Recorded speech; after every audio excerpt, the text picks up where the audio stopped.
Hey, how y'all doing? 100 videos in 100 days. This is episode 94. We're going to show you in iMovies how to make a slideshow. A more sophisticated, advanced way to make a slideshow. It's very simple, but we're going to use what we call the Ken Burns effect.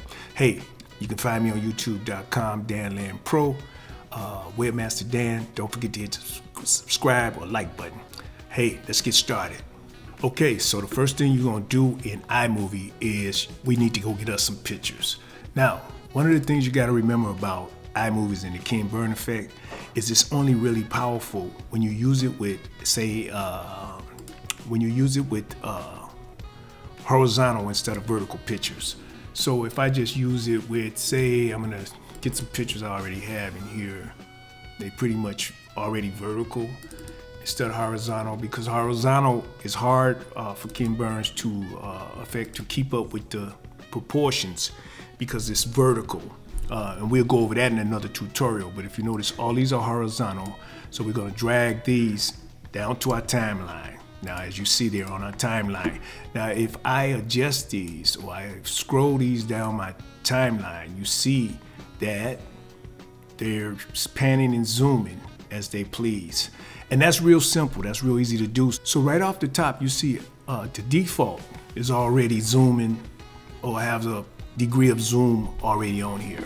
But if I want to do something special, what we can do with each picture, so you can have this picture or more pictures, etc., etc. So I just say I click on this picture. We'll go up here to the crop tool, see this blue crop tool, click on that crop tool, and you will see you can fit that picture, copy the field, and I have it on Ken Burns. So if I put it right here, I could crop it, I could make it fit, I can style. These are the different styles. We want the Ken Burns effect. Now, you notice one of these boxes says start and one of these boxes says end. So if I want to start here, I want my two guitars to start, and then I want them to end with a more robust picture of all of the guitars. So we're gonna grab this right here on the end. You see, you can grab that and bring it out, but we want to stay in frame, so we're going to leave that there. That's good. Now, if I was to play this, it would zoom, see, from those guitars down to the full frame.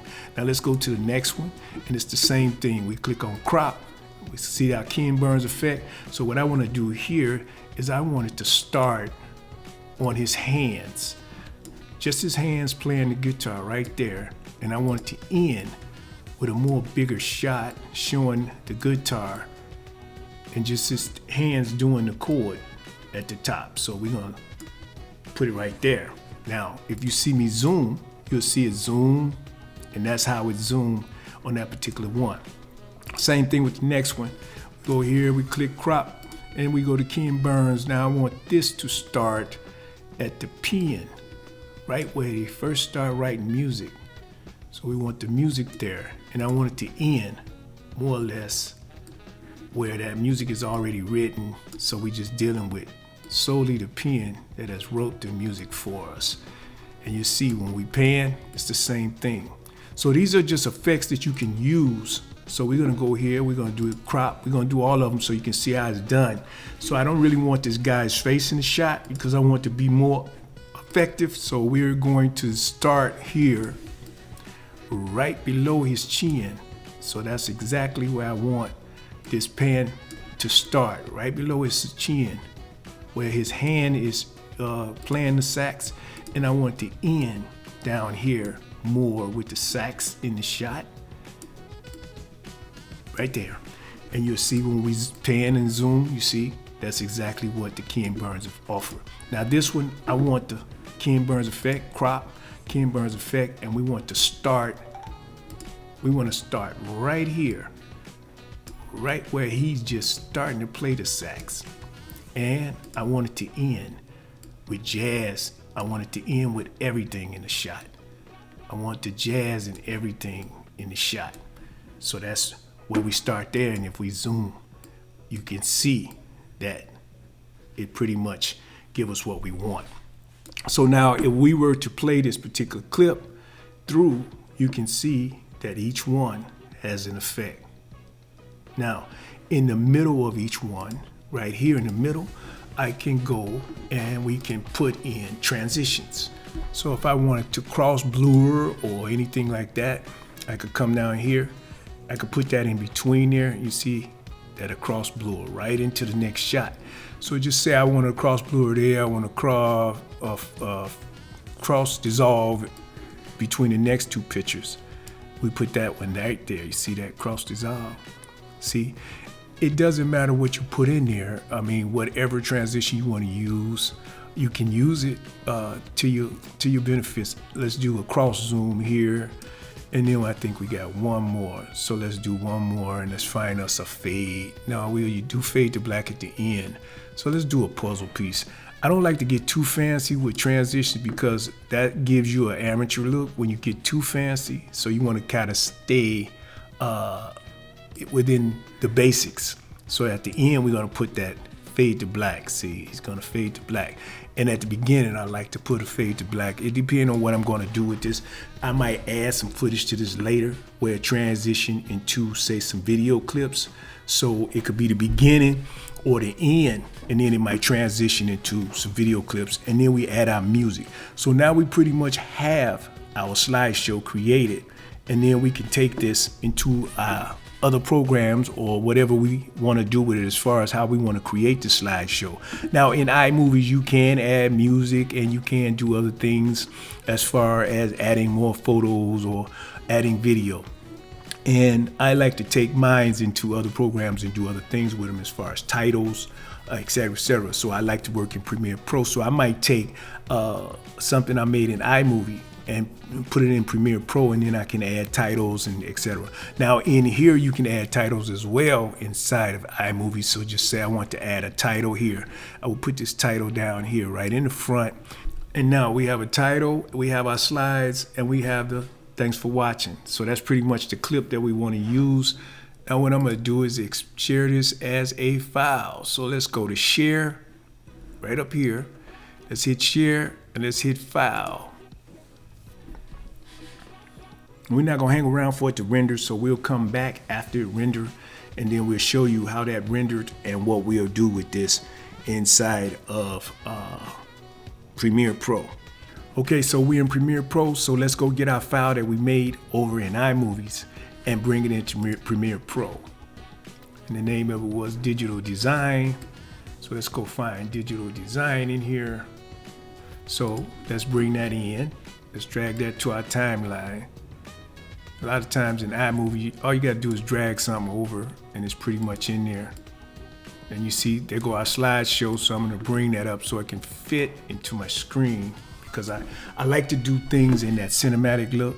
So we're gonna put that down, and it's about 20 seconds long, so that's pretty good. So as you see, we got some titles already in there. Let's take that out of there. So we pretty much want our logo. So you see, that is the extent of our video. But as you see, I'm in Premiere Pro, so now we got extent of our video, and you see it fades to black. So I don't have to put another fade to black in here because it's already fading along with the titles. So now that we have that, you'll see as I scroll through, we got that Danland Pro Presents, and you see now we have our video. And see at the end, if I want these two to fade out, I want all three of these to fade out before that thanks for watching come on, then you see that it faded out. So now let's go get some music, or let's bring in some music. So I'm just gonna bring in a quick jazz tip, a music, something from our music. And we're not gonna do anything serious. We're just gonna find something quick that we can just bring in here. Let's do Fun in the Sun.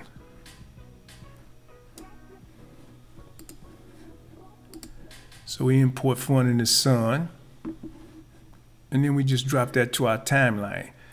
And in our timeline, I'm not gonna use a lot of music. So I'm gonna adjust this. Sometimes I might cut it or fade it. So let's go get an effect, and then we just fade that out.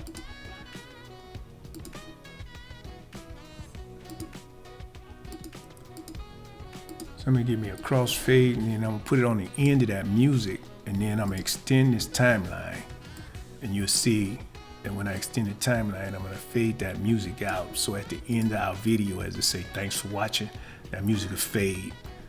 So once I do that in Premiere, so now we got our title, we got our music. So before our music go over any talking that I might wanna do, or I might just wanna play some music, I could go into, say, Essential Sounds, and I can do some adjustments to duck that if I had a voiceover on here and didn't want the music to drown out my voiceover, so it would duck it. And I would click up here, duck to everything or duck to anything. See, I would hit music, and then instead of default, I would hit duck against everything. And you'll notice when I hit that and I go to levels, now any talking that I do, this music will be ducked with that talking.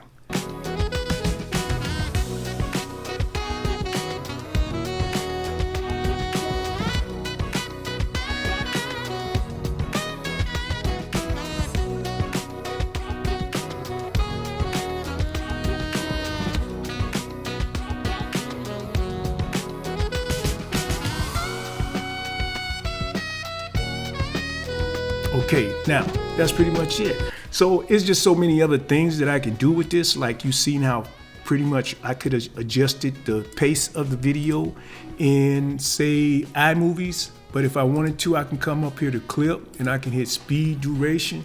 I just say I want to cut that down to 50%. So I want that to be slower. Then I can extend my music line down to cover that. I can extend my titles down to cover that. And now we can make that a much longer video and much slower. See?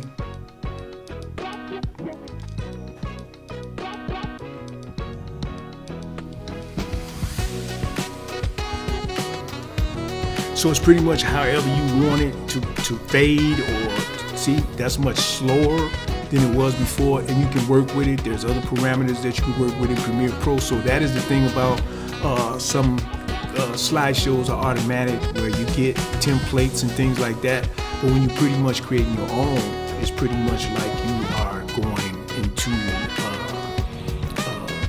your own creativity.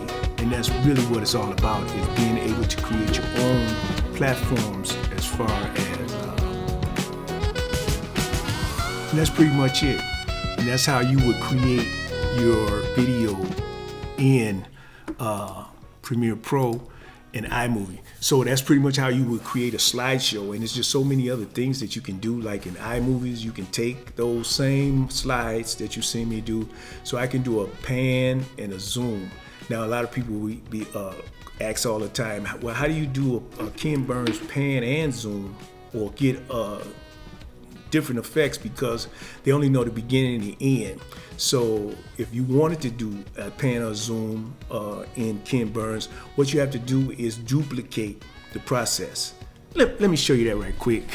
No, we'll do that in the next video, because we don't want to complicate it too much more than what it already is. But what you would do is you would do the beginning, the start and the end in your Ken Burns effect, and then you would duplicate that clip, and then your beginning, your start in the Ken Burns effects on that duplicated kit would be the end of your previous clip, and then you would give it a new end.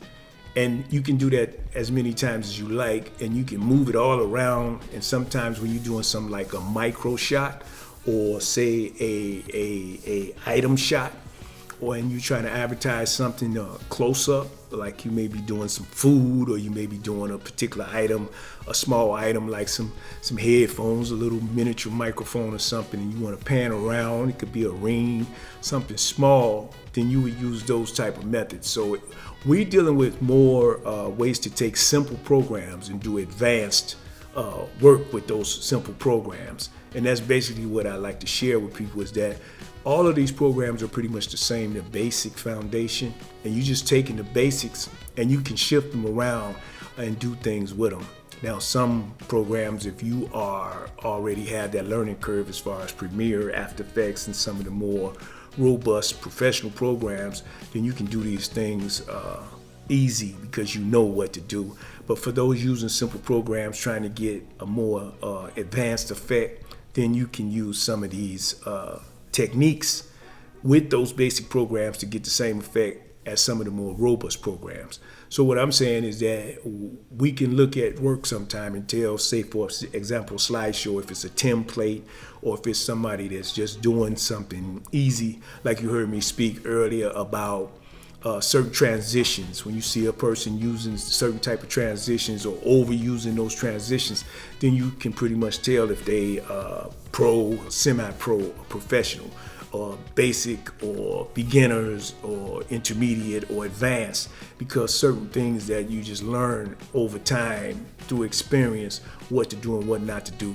And it doesn't matter what program or what software you're using or what equipment you're using.